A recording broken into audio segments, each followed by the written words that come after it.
Another North Korean soldier made a sprint to freedom today. This defection to the south was far less dramatic than the one we showed you last month, but it nonetheless involved a desperate man, a heavily guarded border, and gunfire. Senior Foreign Affairs correspondent Greg Palkot has details. Another defection along the tense DMZ. This time, a 19-year-old North Korean soldier crossed the border into the south early Thursday morning. Warning shots were fired by the South Koreans when soldiers from the north approached.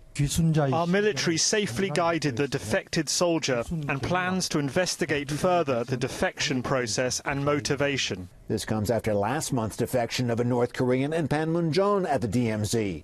North Korean troops fired at and injured that soldier. Defections have tripled this year over last, including 4 soldiers.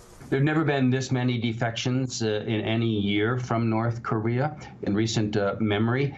4 may indicate that there is a real desperation in the North Korean army.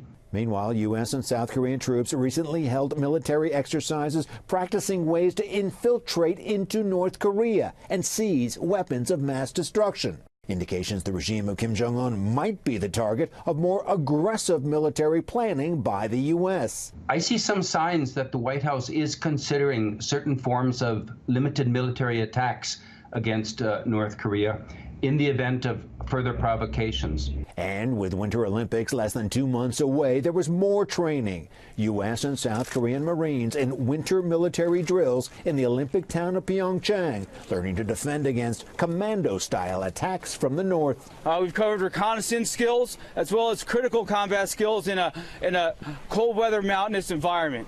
More likely, experts say, Pyongyang will distract world attention with another missile launch or nuclear test, a reason for new calls from the South Korean government for a pause in provocative joint drills with the U.S. during the Games.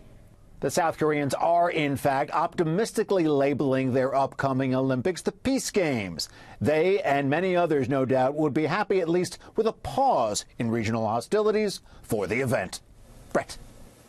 Greg Palkot in London. Greg, thanks.